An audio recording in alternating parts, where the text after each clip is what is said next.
You all read the title of the film, The Ultimate Freedom. Ultimate freedom means complete freedom in body, in mind, and in the self itself. In order to experience this total freedom, Indian sages and saints introduce the subject called yoga. Yoga is a union of the body with the mind, mind with the soul, so that this trinity of the man are brought together so that he lives in that state of peace and poise. Yoga is a means for freedom, and yoga is the end in freedom itself. Yoga means complete subjugation or sublimation of the waves of thought which move in various directions. When the thought waves are completely stilled, the mind remains like the sea without any waves, completely silent and serene. So also man, when he realizes and struggles to still that wandering mind with various thoughts, he experiences the self which has no color, which has no form, which has no shape. In order to experience that self, yoga has various steps called the physical discipline, the moral discipline, the intellectual discipline, and the spiritual discipline. As long as ethical discipline is not maintained, the freedom is not at all experienced. The end of discipline is the beginning of freedom. Our human system, physically, physiologically, psychologically, and spiritually, moves like the rays of the sun in various directions, sometimes with clarity, sometimes with clouded movement. In order to win, to conquer this inner oscillation of the self with the mind, you have to come to the concrete, the body, which is the temple or which is the vehicle of the spirit. We have been given only this capital, the body, in order to realize the trueness of the self. As long as the body, which is the temple of the self, is not kept clean, healthy, pure, and holy, the mind is not at all released from the bondage. So, the physical discipline are given, like the asanas, pranayamas, and meditations. The ethical discipline being that this body, which has not come on our own volition, but it has been given to us. And if this body is abused or neglected, we are neglecting the self, so we have neglected the freedom. So in order to have the disciplined inner freedom, the body, which is the capital, has to be conquered. so that the mind is completely freed from the attachment of the body and get itself attached to the self. Today, I am going to show the asanas and pranayama so that each and every part of our body, each and every limb of our body, unless and until they are completely released from the tension, the subtle body, which is the mind, cannot be known, cannot be seen, cannot be understood. So these asanas are meant to conquer the known so that the known dissolves in the unknown. So today I am doing some of the postures which I am sure will interest and ignite the people who see this film so that they also benefit as I benefited. I was attacked by tuberculosis and I started yoga to gain that health. Today, by the grace of this practice of yoga, I have not only conquered the tuberculosis, but I have conquered the mind and also the self. So when an unhealthy man could reach that highest state of freedom, because when the body and the mind both are released from the tension, there is ultimate freedom, because I live eternally in the present. And that present alone is freedom, and I'm sure that many of you who are going to view this, if they take to practice, they realize what real freedom is. Now I'm starting with a few simple postures from the basic postures and how a man can develop. This is called the Trikonasana or the triangular pose. You can see me when I'm doing that each and every portion of my body is extended in various directions, keeping contact with myself. Parivritta Trikonasana or the lateral triangular pose, where the spine gets a lateral movement.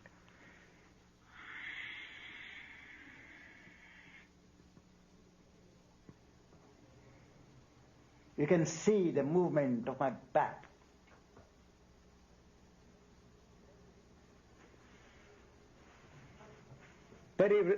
Uttita Parshva Konasana or the plank angular pose.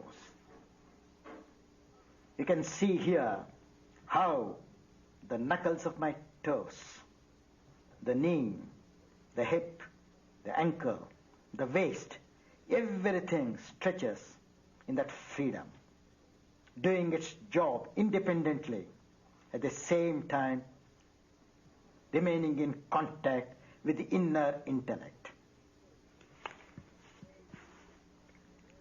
Same, but a revolving movement.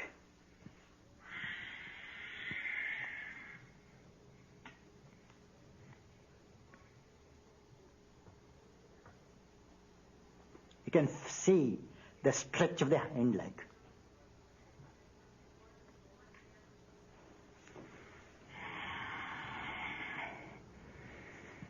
Virabhadrasana.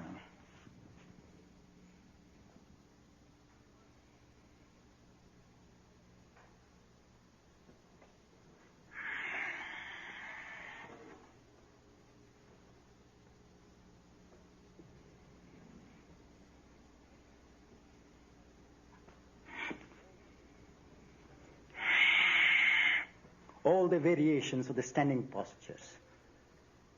As the left hand is moving forward, you can see the other hand moving backwards. Ardha Chandrasana or the half moon pose.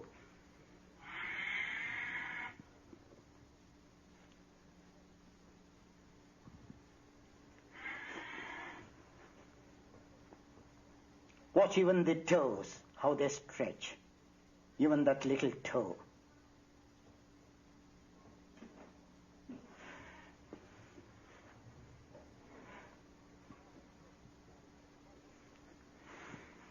Parshottanasana.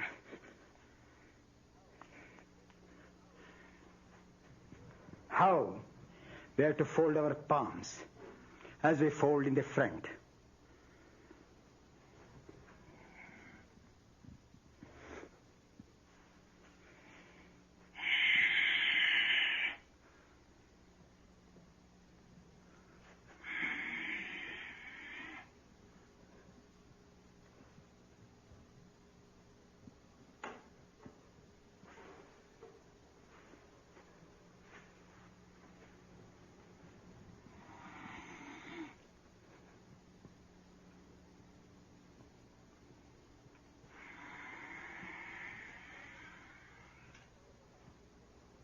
This is a forward movement, extension of the spine.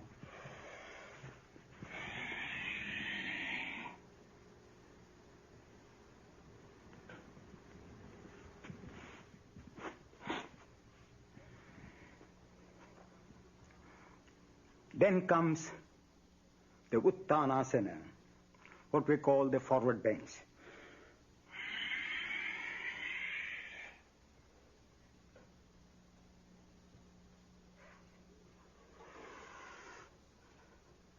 In this modern technological world, we have lost the resonance of the spine. So that's why today, majority of the people are suffering from psoriasis, slip discs and all, because there is no movement of the spine. So as we start moving, you can see how the spine is elongated and how the body bends.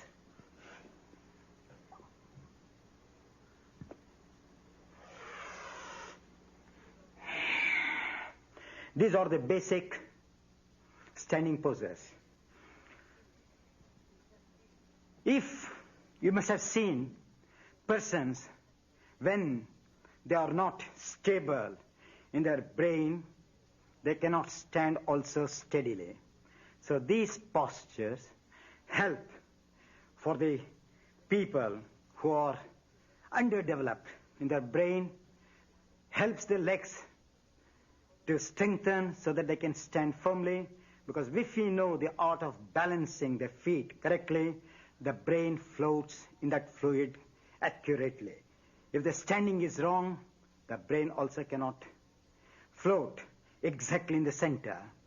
And these poses are meant for the brain to be floated so that there is harmony in the brain.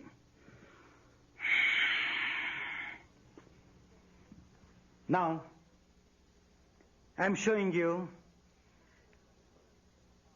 the Surya Namaskar, which are nothing but a part of yoga.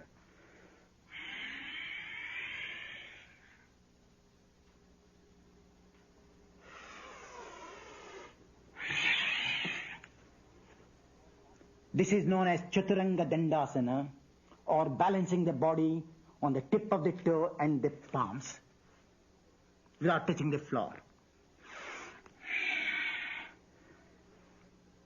This is known as the Urdhva Mukha Svanasana, or the dog when it stretches the front legs, how the spine is stretched. So man sees, the yogis have seen and adjusted. Urdhva Mukha Svanasana, stretching the hind leg from the laziness.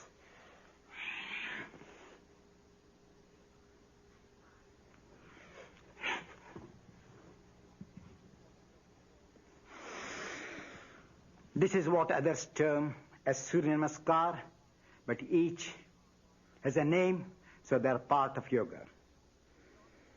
Now, Janu Shirishasana. I'm showing all the postures have to be done dynamically in those movements. But as the film is short, I have to show only the variations, but those who know can do the way in which I showed. Janu means the knee, Shirsha means the head. So the head of the knee has to be stretched backwards and the trunk forward. Here you can feel the stretching of the back of the trunk. The skin, extension of the skin will give you an idea what movement it gives.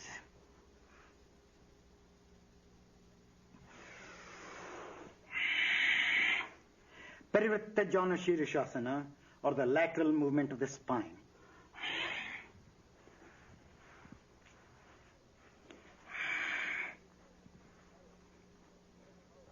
You can see now how the extension of the liver takes place, whereas in the first one, it was the contraction of the liver.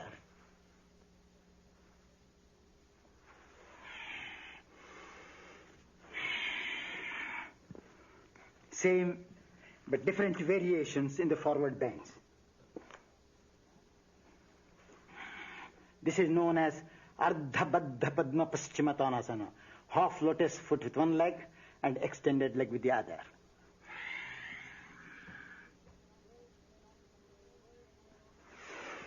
Words may not convey the work what I am presenting, but I am sure my work will present you and give you a better idea than my words. Because you can see the word ultimate means each and every porous of my skin, each and every part of my body, each and every race of my intelligence has to work penetrating from the extreme end of my foot to the extreme end of the top of my skull. That is known as ultimate freedom, where there is, without any obstruction, my intellect can penetrate.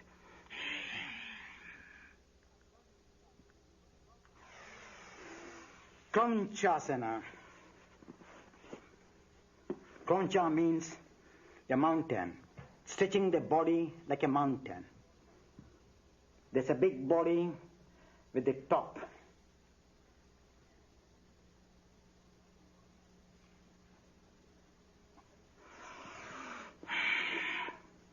Marichasana, the lateral movement or the stiffness of the arms, stiffness of the elbows can be worked.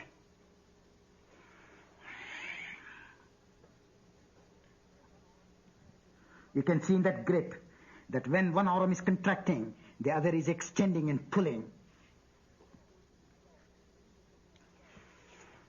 Doing the job independently and separately. Paschimottanasana. Paschima means the west. What you call the posterior movement. This is the anterior body, this is the posterior body, this is the south, this is the north, this is the east, this is the west. So in this posture, the energy has to move from the heel towards the crown of the head. And that's why it is called Paschimottanasana.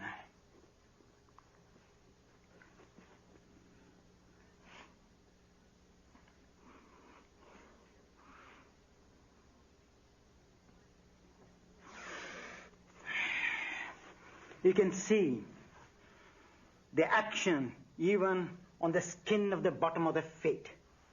That many people who may be trying, they keep their feet dead, but see the life energy, how it has to flow in the stretch.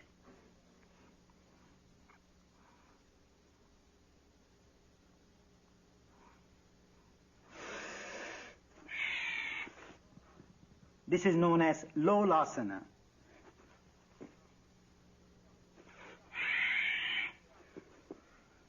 Virasana. You can see how the pliability of the knee, the ankle, the hip joints have to be acquired. These days, we all sit on the chair, so our movements are minimized. Due to the minimized movement, we are giving room for the calcium to form in those joints and how the stiffness comes.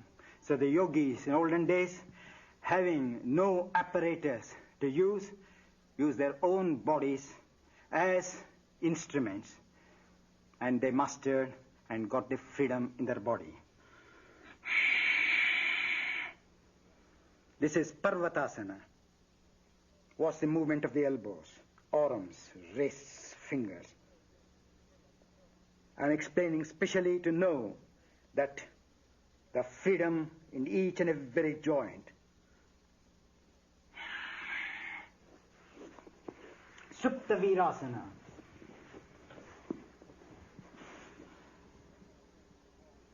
This is a very good pose for people who suffer from gastritis, flatulence, indigestion.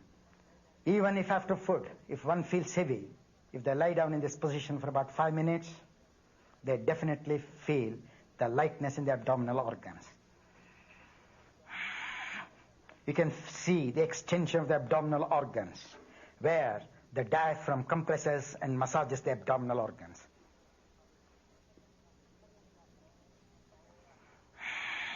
Paryankasana, or like a pillow, resemblance of a pillow.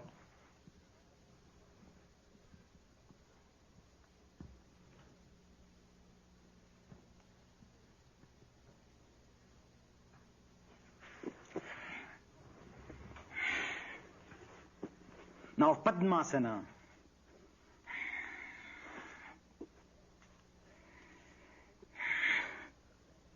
Just sitting like that is known as Padmasana or the lotus pose. This is a firm lotus pose.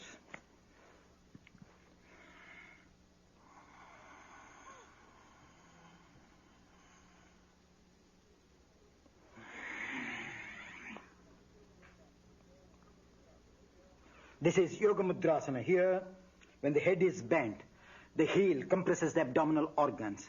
And the compression of the abdominal organs makes the blood to circulate more in those areas. When you come up from that position, that's how those organs are kept healthy.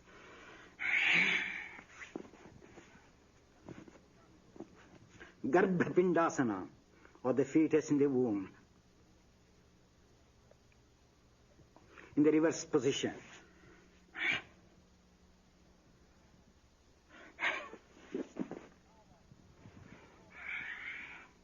Navasana. Nava means boat, shape of the boat. To strengthen the abdominal organs. Same, that's a full boat pose, just a half.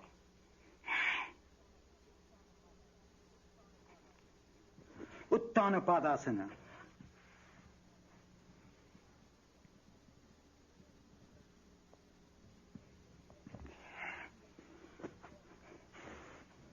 You have seen the bridge. So also man can form the human bridge called Setubandhasana.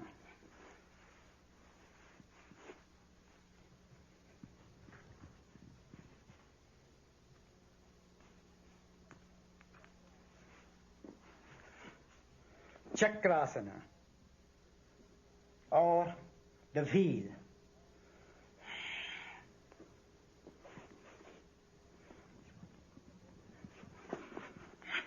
Upavishta Konasana.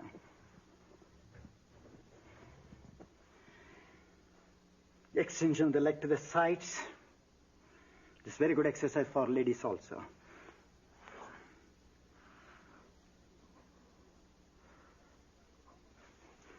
Even at the time of pregnancy, if these processes are continued, there is less labor pain. Baddha Konasana, or the cobbler's pose. The cobblers fix their shoes in between the feet and they sew. And that's the reason why this name is taken as cobbler's pose.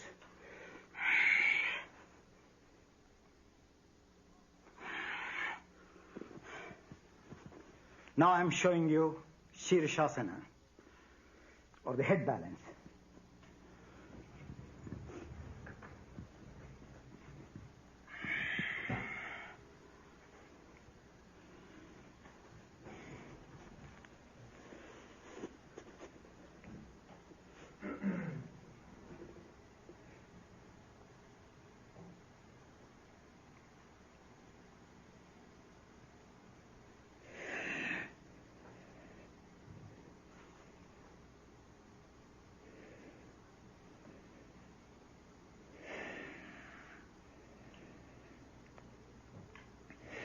This is head balance. Brain needs 1/6 of our oxidized blood. When you stand on your head, due to the gravity, liquid finds its own level. So without any injury, because the arteries have the power, have the valves to contract and pump the blood. So it does not disturb at all, and it oxidizes the whole brain cells. And that's why it is known as the king of all asanas. Now I'm showing you the variations in head balance.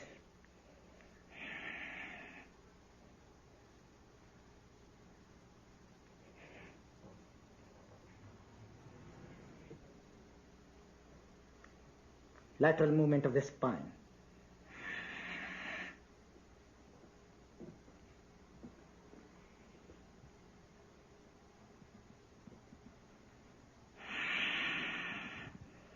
Scissors.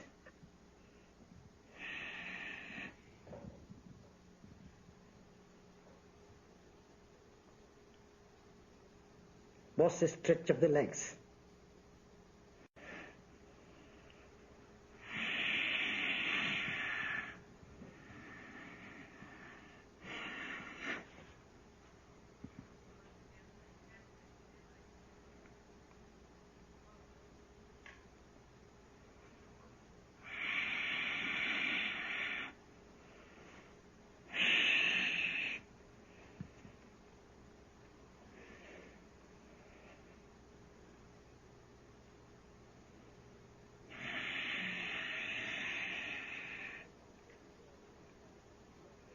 Was the top leg toe also.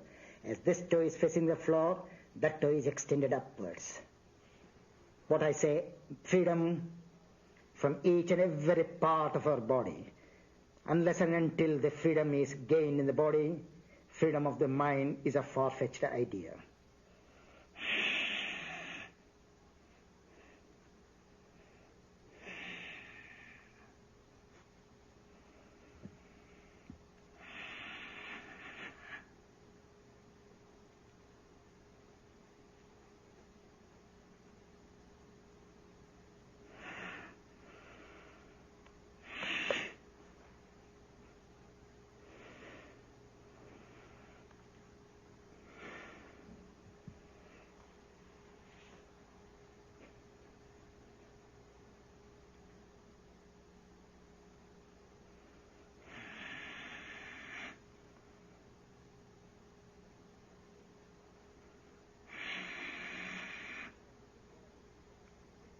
How I am synchronizing the movement with the breath.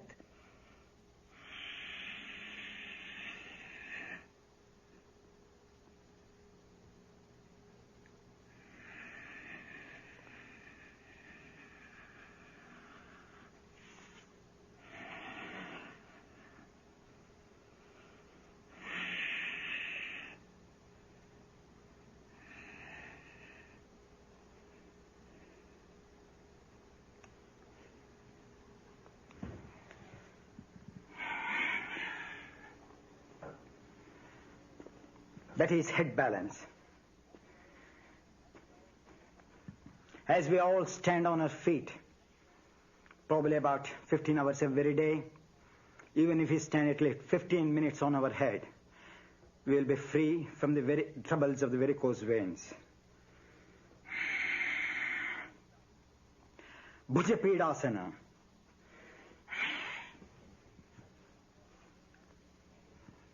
Balancing the body on our own shoulders. It's very interesting to know that the art of yoga is not only meant to keep oneself healthy, but they have to keep the body light. And that's why yogis have given lots of postures to lighten the weight of their bodies. Kurmasana, or the turtle.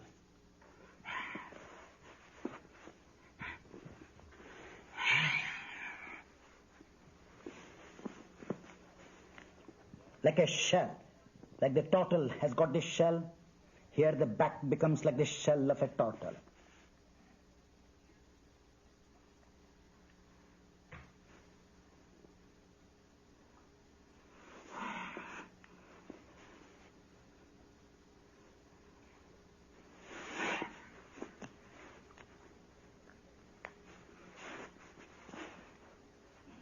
When this total ghost takes its limbs inside, come what may, it is never disturbed. So also the yogi, by imitating the total, he goes within himself.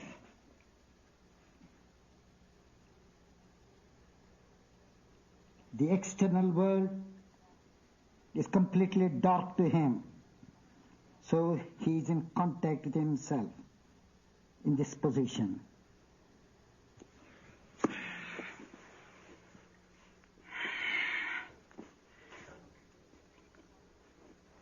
Ekapada Shirishasana. You will see that the modern science has not given the range of movements of each and every joints of our body. Here you get an opportunity to say that the degree of movement is beyond the present day medical science.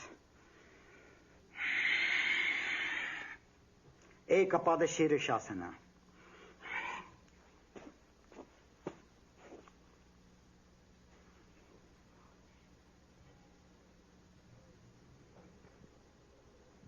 As you sit comfortably on a chair, each and every pose, when with effort perfected, it is as comfortable as one sitting on a chair. Skandasana.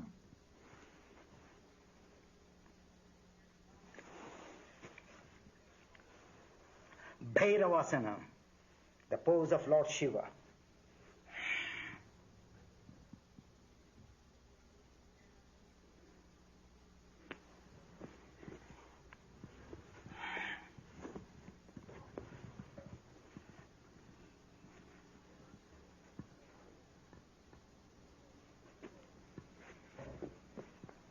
Chakorasana, or a bird, how it flies.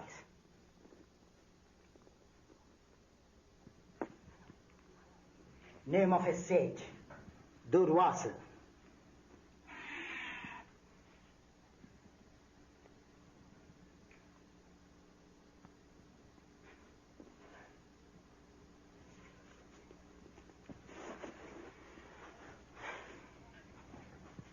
Yoga Nidrasana, or the yogi sleeping posture.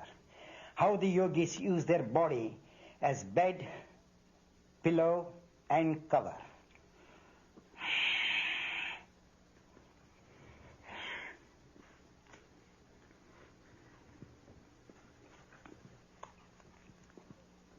This is the pillow, this is the bed, and this gripping is the cover.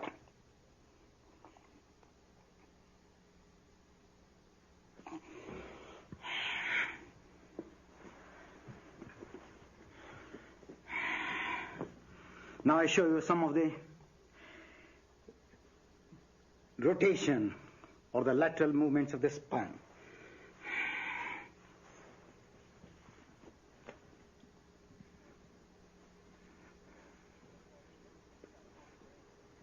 This is called Marichyasana, the son of Lord Brahma, the creator. He did pronounce in this posture.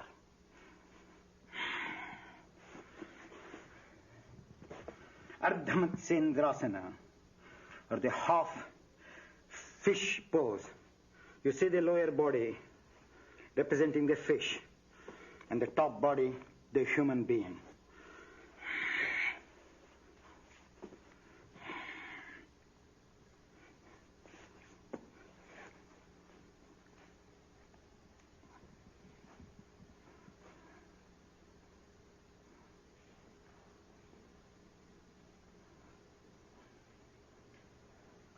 You can see the chest also, how the body is completely, half the body, completely divided or turned, each trunk 180 degrees this side, legs 180 degrees that side.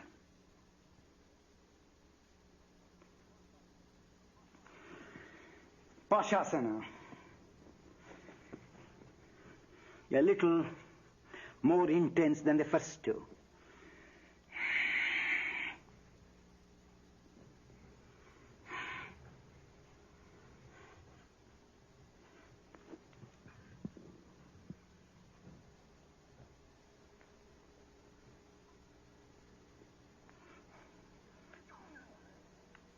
putting a knot or a tie to the whole body using the arms as the rope. Was the movement of the thoracic dorsal spine and the lumbar spine.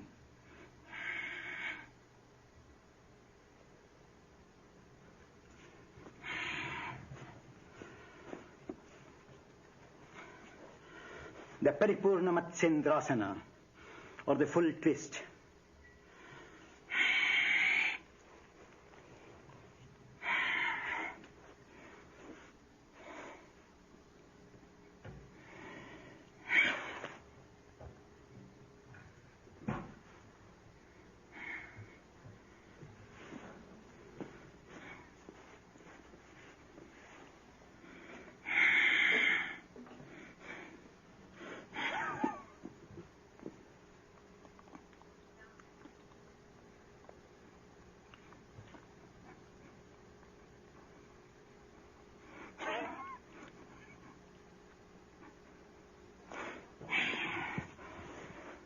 Sarvangasana.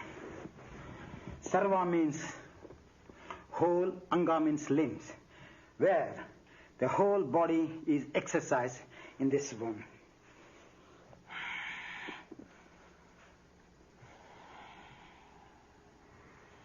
This is Shavasana. Shavasana means not just dropping the body to the floor and saying I'm relaxing. It is the body, it is the mind, and the self. All the three have to be kept in a state of suspense.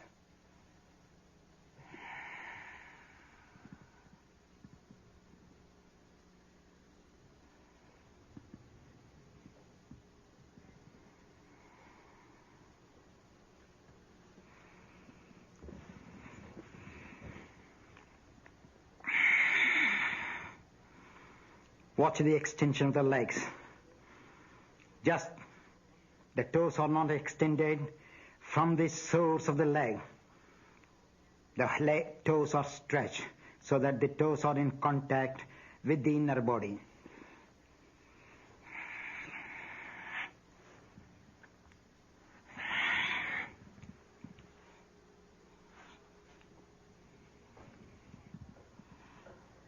This is Sarvangasana. Here, the thyroid glands bathe in blood, so the secretion improves. As in head balance, the pineal and the pituitary glands, they bathe in blood. So in yoga, the finest advantage is that if the glands are overworking, they are nullified. If they are underworking, they are activized.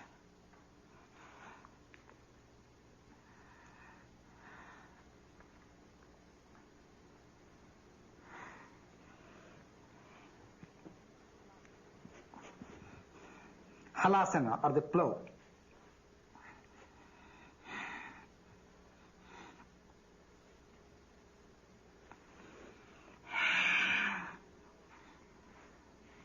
Variation in Sarvangasana. As the farmer plows the field and makes the soil soft, the yogi, by performing these postures, plows his nerves, plows his organs, so that they can germinate and produce a better life.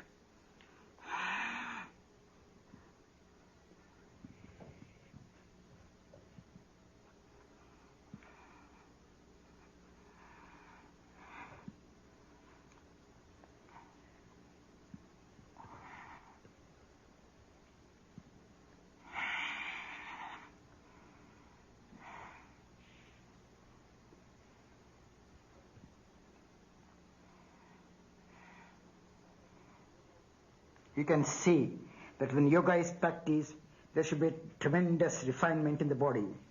As a sculptor uses the chisel, as a painter uses the brush and the color, as a musician uses the instruments like piano, violin, the yogi uses his own body to refine his inner intelligence.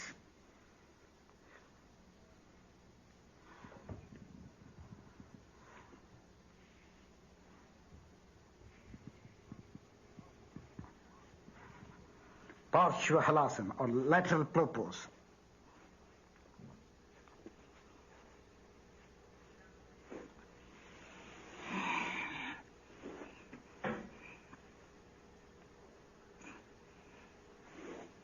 Supta Konasana.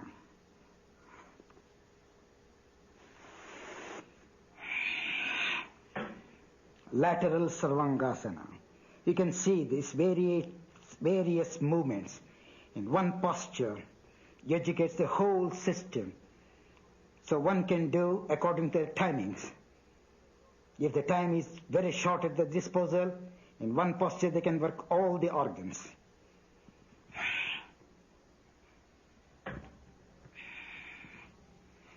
As I told you in the beginning, when the whole system, physical and physiological system of the body is completely kept healthy, the mind is free from the conflicts of the body. Man is free from disease. So as he is free from the physical and the physiological disease, the intellect becomes clear, stable. So the ultimate freedom is that when the body is released from the shackles of diseases, and when the mind is free from the shackles of fears, then the intellect is ever alert, ever active. And in that activity alone there is creativity. In that creativity alone there is freedom. And in that freedom alone there is precision. And in that precision alone there is God, or there is truth. So all these postures lead to experience that inner, the invisible, the truth. The ultimate truth means the wisdom which can never be shaken, which has no oscillations, which has no doubts. So all these postures, when perfectly done, take one to that extreme, subtle peace, which you call truth.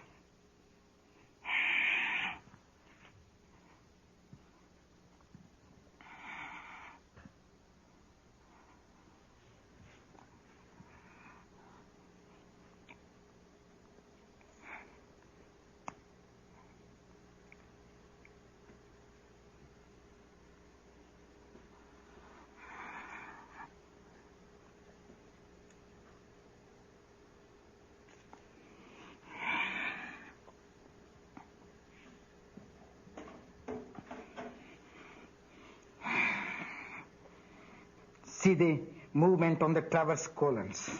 So how can we suffer from constipation? Constipation is the mother of all diseases. So when that is, get rid of the toxins, one knows what real health of the abdominal organs are.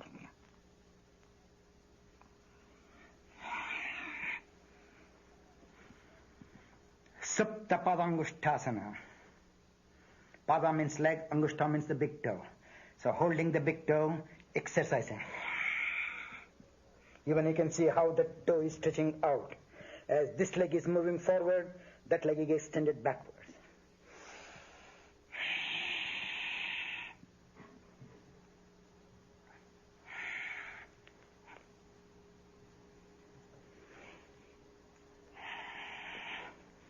This is good for sciatica pain.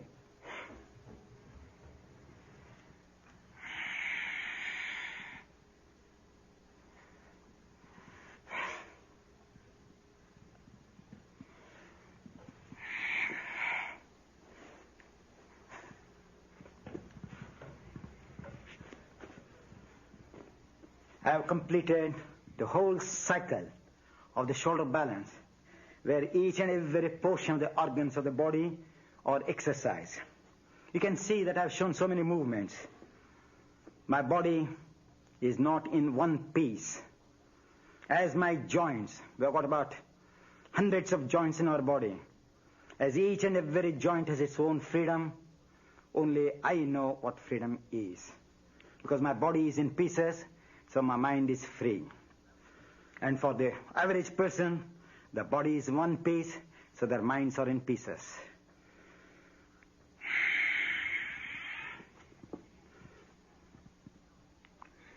Now, I'm showing you some balancing poses.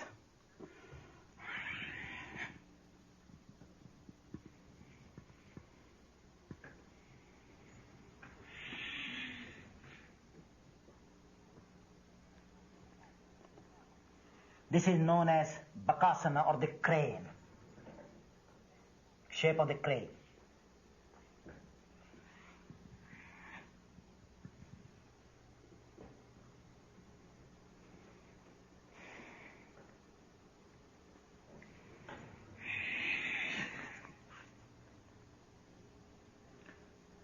The same but lateral stretch.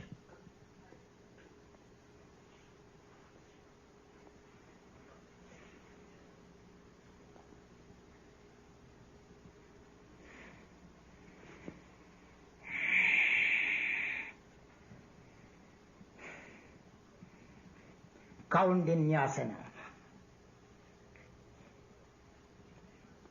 In the previous one, the leg was bent and balanced. Here, both the legs are stretched.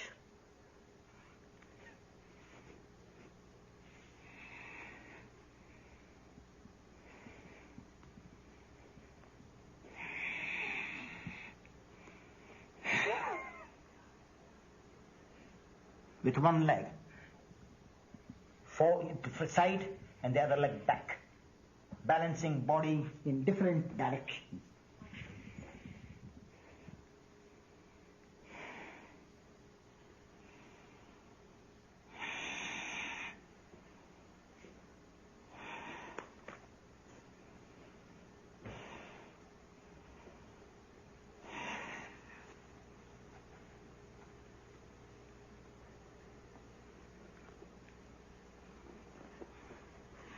This is the spurting cock.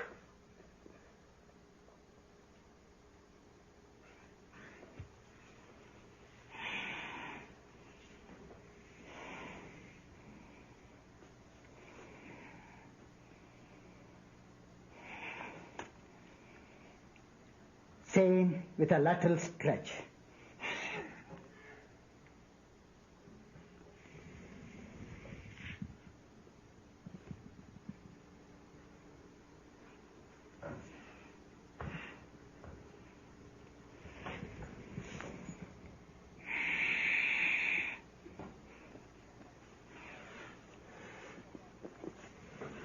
Ekapada Bakasana.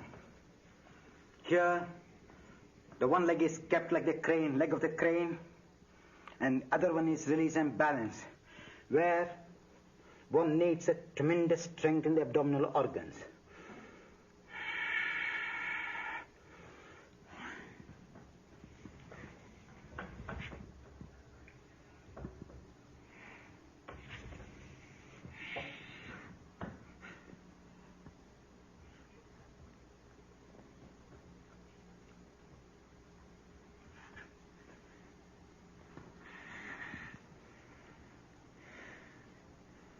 Now I'm taking one leg to the front and one in the position of the crane.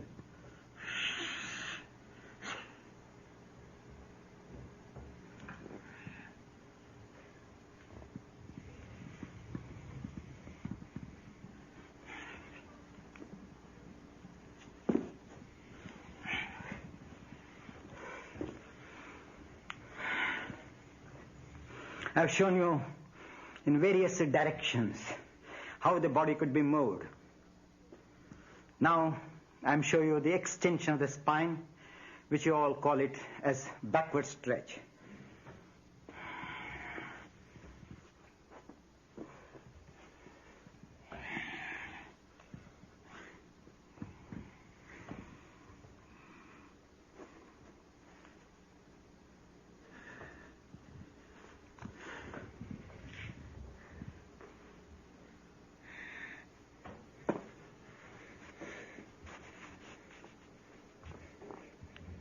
This is the prostration in yoga in a reverse way. As we go to the church and we salute, the yogis salute like that. Mandalasana, or the circumferencing the body.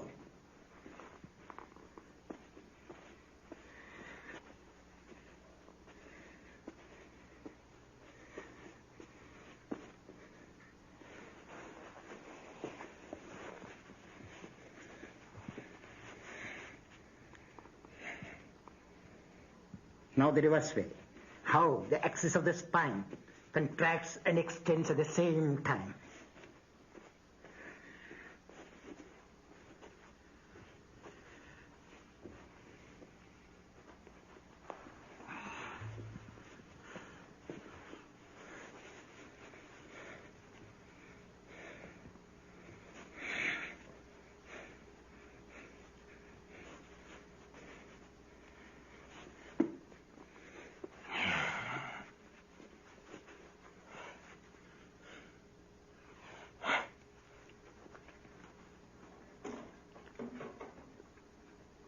Watch the stretch.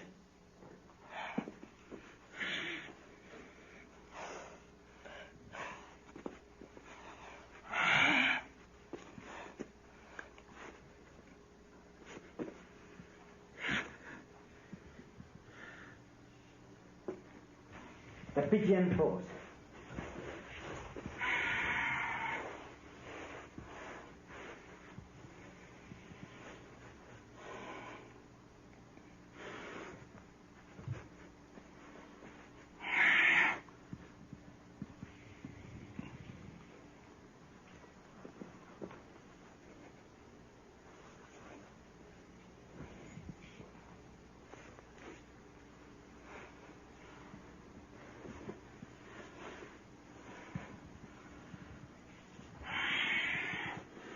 The scorpion pose. The scorpion has the poison in its tail. The humans have the poisons in their brain. So it is to humiliate the intoxicated brain. This is the resemblance of the scorpion.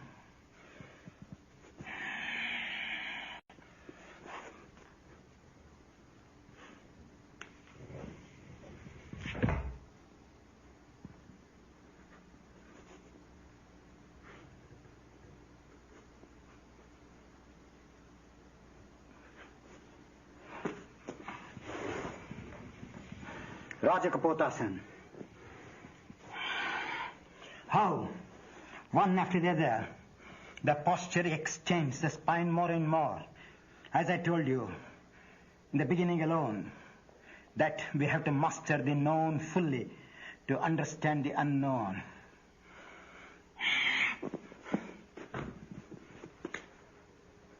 This is the cobra pose.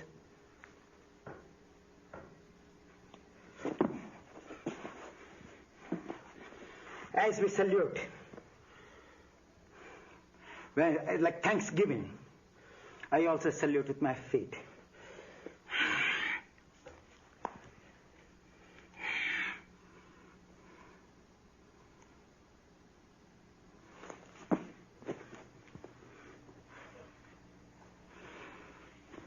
Yes, back.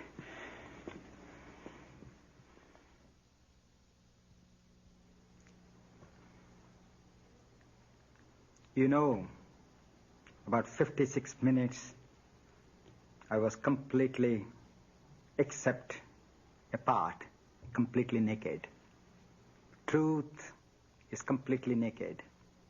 So ultimate truth should be completely, ultimately naked. That means the body, the intellect of the brain and the intellect of the heart should be completely naked, free. Do not be frightened by seeing all the postures that it is impossible for you to perform. Believe me, when I started yoga with that wretched disease, my fingers could not even touch my knee. And with constant effort and unflowing enthusiasm, I struggled very hard, and today I am completely happy because I am standing on my own altar, and my poses are my prayers, and my poses are everything what I do. Today, everybody gets confused about meditation. Whatever I've shown you, is concrete meditation or active meditation. Remaining in a state of loneliness is not meditation. Remaining in a state of sensual pleasure is not meditation. The self has no pleasures. The self has no pain. So true meditation should bring enlightenment, illumination, creativity, activity, fullness, and aloneness.